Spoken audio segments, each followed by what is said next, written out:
প্রিয় শিক্ষার্থী, আজ আমরা কিছু অ্যাডভান্স লেভেলের স্ট্রাকচার দেখাবো। এগুলো খুবই গুরুত্বপূর্ণ। 1 আর 2 এই দুইটা ফরম্যাট, এই দুইটা স্ট্রাকচার আজকে আমরা ব্যাখ্যা করব। এখানে অ্যাডভান্স লেভেলের স্ট্রাকচারটা হলো 1 নম্বর might have to be plus verb PP, মানে পাস্ট পার্টিসিপল ভার্বের। 2 নম্বরটা হচ্ছে may have to be plus verb 3। এই দুইটা ভার্ব নিয়ে, এই দুইটা ভার্ব যুক্ত স্ট্রাকচার নিয়ে আজ আমরা কথা বলবো। যেমন প্রথম সেন্টেন্সটা হচ্ছে the matter might have to be informed, বিষয়টি জানাতে হতে পারত। এখানে দ্য ম্যাটার হচ্ছে subject, might have to be, এখানে মাইট হচ্ছে মডেল ভার্ব, আর মাইট হ্যাভ টু বি এটা হচ্ছে মডেল ফ্রেজ বলা যায়। তারপরে হচ্ছে ভার্ব 3 ইনফর্মড, এটা হচ্ছে ভার্বের পাস্ট পার্টিসিপল B3। তাহলে দ্য ম্যাটার বিষয়টি, মাইট হ্যাভ টু বি মানে হতে পারত, ইনফর্মড মানে জানানো। তাহলে বিষয়টি জানাতে হতে পারত, ইংরেজি বলতে হবে the matter might have to be informed. দ্বিতীয় sentence the book might have to be followed, the book subject, might have to be হচ্ছে মডেল ফ্রেজ, তারপর ফলোড হচ্ছে B3 এর ভার্বের পাস্ট পার্টিসিপল। দ্য বুক বইটি, might have to be, might have to be এর বাংলা অর্থ হচ্ছে হতে পারত, ফলোড মানে অনুসরণ করা। তার মানে বইটি অনুসরণ করতে হতে পারত, ইংরেজি বলতে হবে the book might have to be followed.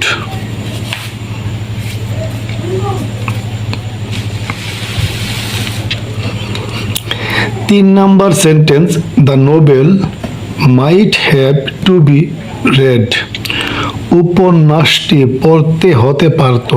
The novel হচ্ছে subject, might have to be model phrase, read, read হচ্ছে এখানে B3। তাহলে দ্য নোবেল উপন্যাসটি, মাইট হ্যাভ টু বি মানে হতে পারত, রেড পড়তে, উপন্যাসটি পড়তে হতে পারত। একে ইংরেজি করলে দাঁড়ায় the novel might have to be read. আজকে আমরা যে দুইটা ফরম্যাট নিয়ে আলোচনা করতেছি এগুলা একটু হায়ার লেভেলের, এগুলো হচ্ছে স্ট্যান্ডার্ড মূলক বাক্য। তারপর আমরা দেখব তারপরের সেন্টেন্স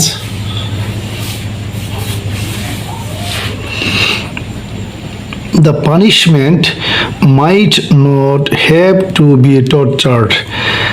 আমরা পূর্বে 3টি বাক্য দেখলাম অ্যাসার্টিভ অথবা অ্যাফার্মেটিভ সেন্টেন্সের, আর এখনের বাক্যটা হচ্ছে নেগেটিভ ফরম্যাটের। যেমন মাইট হ্যাভ টু বি, এই মডেল ফ্রেজটার মধ্যে মাইটটা হচ্ছে মডেল ভার্ব, আর নেগেটিভ করলে মাইট এর পর একটা নট দিতে হবে। ঠিক might not have to be এভাবে।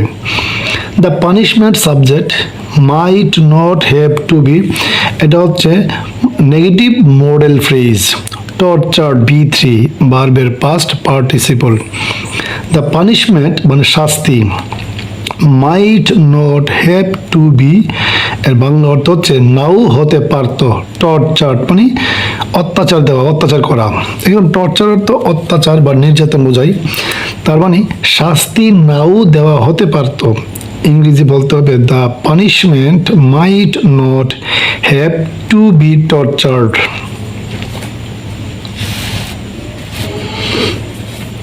তারপরের সেন্টেন্সটি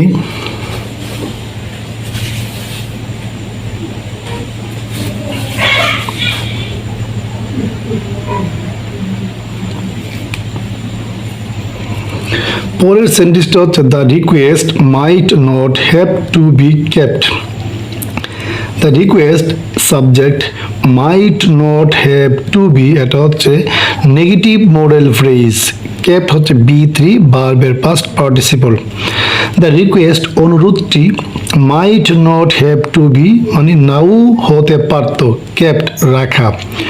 অনুরোধটি নাও রাখতে হতে পারত, একই ইংরেজি করলে দাঁড়ায় the request might not have to be kept.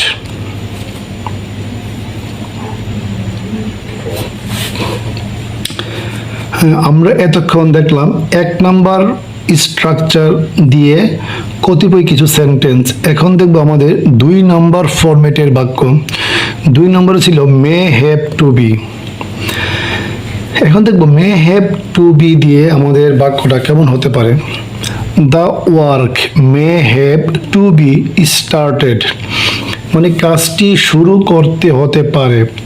The work subject, may have to be হচ্ছে মডেল ফ্রেজ, স্টার্টেড হচ্ছে B3 ভার্বের পাস্ট পার্টিসিপল। দ্য ওয়ার্ক কাজটি, মে হ্যাভ টু বি মানে হতে পারে। এখানে মে হ্যাভ টু বি এর বাংলা অর্থ হচ্ছে হতে পারে। কি হতে পারে? স্টার্টেড, আরম্ভ করতে বা শুরু করতে। কাজটি শুরু করতে হতে পারে, ইংরেজি বলতে হবে the work may have to be started. তারপরে sentence, the problems may have to be solved, সমস্যাগুলো সমাধান করতে হতে পারে। দ্য প্রবলেমস মানে subject, may have to be, may have to be অর্থ হচ্ছে এটা হচ্ছে মডেল ফ্রেজ, সলভড হচ্ছে ভার্বের পাস্ট পার্টিসিপল। দ্য প্রবলেমস সমস্যাগুলো, মে হ্যাভ টু বি মানে হতে পারে, সলভড মানে সমাধান করতে। সমস্যাগুলো সমাধান করতে হতে পারে, ইংরেজি বলতে হবে the problems may have to be solved.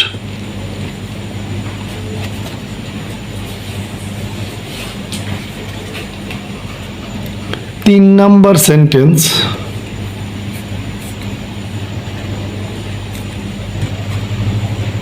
তিন নাম্বার সেন্টেন্সটা হচ্ছে the house may have to be painted,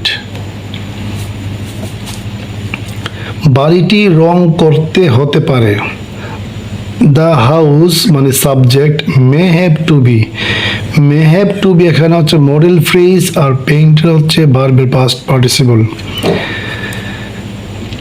the house বাড়িটি, মে হ্যাভ টু বি হতে পারে, পেইন্টেড রং করতে, may have to be painted এর বাংলা অর্থ হচ্ছে রং করতে হতে পারে।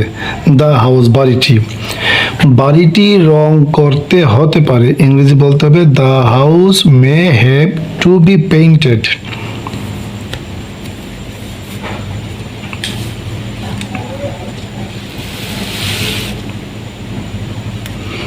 তারপরের sentence, the books may have to be bought, বইগুলি কিনতে হতে পারে। দ্য বুকস হচ্ছে subject, may have to be এটা হচ্ছে মডেল ফ্রেজ, আর বাট হচ্ছে ভার্বের past participle B3। The books বইগুলি, এখানে দ্য বুকস এর বাংলা বইগুলি, মে হ্যাভ টু বি হতে পারে, বাট মানে কেনা, তার মানে may have to be bought, may have to be bought এর বাংলা অর্থ হচ্ছে কিনতে হতে পারে। কি কিনতে হতে পারে?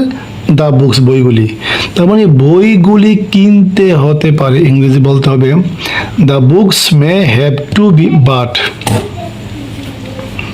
তারপরের sentence, the rule may not have to be ওবেইড।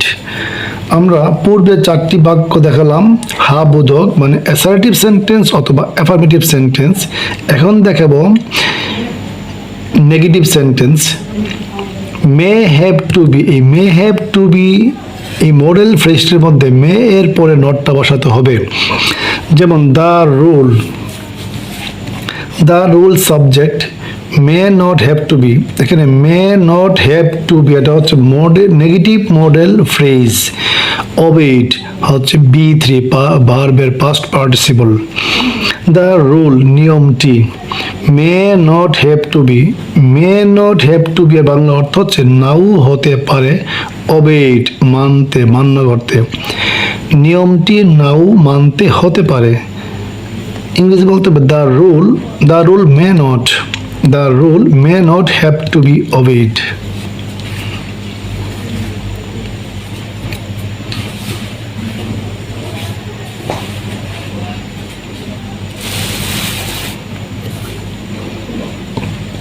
তারপরে sentence, the function may not have to be started, অনুষ্ঠানটি নাও শুরু করতে হতে পারে। The function subject, may not have to be হচ্ছে নেগেটিভ মডেল ফ্রেজ, স্টার্টেড এটা হচ্ছে B3 ভার্বের পাস্ট পার্টিসিপল।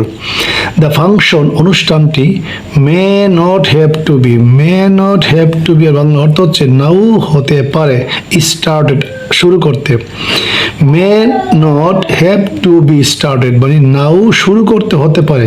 দ্য ফাংশন অনুষ্ঠানটি, অনুষ্ঠানটি নাও শুরু করতে হতে পারে, ইংরেজি বলতে হবে the function may not have to be started.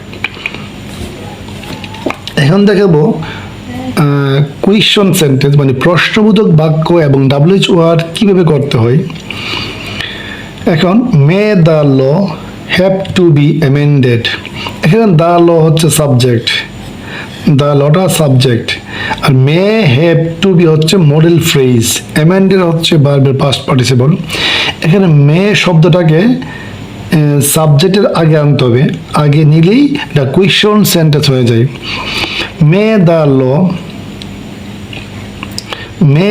Law have to be, এইটুকুর বাংলা অর্থ হচ্ছে may the law have to be এর বাংলা অর্থ হচ্ছে আইনটি কি হতে পারে অ্যামেন্ডেড সংশোধন করতে,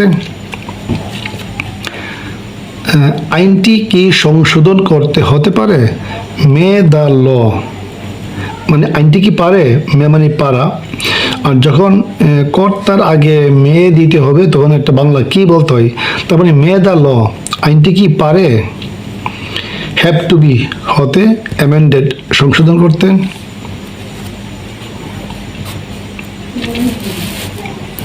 আমাদের শেষ সেন্টেন্স এটা হচ্ছে WH কুয়েশন, কুয়েশন এবং WH কুয়েশন সেম, শুধু প্রথমে WH ওয়ার্ড বসালেই চলে। যেমন when may he have to be sent there, কখন তাকে সেখানে পাঠাতে হতে পারে।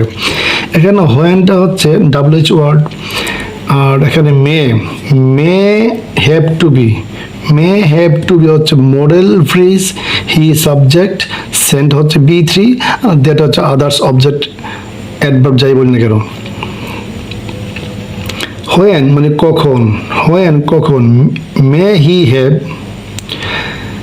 তাকে হতে পারে, সেন্ট মানে পাঠাতে দেয়ার সেখানে, কখন তাকে সেখানে পাঠাতে হতে পারে বলতে হবে হোয়েন কখন, may he have to be, when কখন মে হি তাকে পারে, মে হি মানে তাকে পারে, হ্যাভ টু বি মানে হতে, হ্যাভ টু বি মানে হতে, সেন্ট পাঠাতে, তার মানে হ্যাভ টু বি সেন্ট পাঠাতে হতে মে পারে দিয়ার সেখানে, কখন তাকে সেখানে পাঠাতে হতে পারে ইংরেজি বলতে হবে when may he have to be Saint দিয়ার।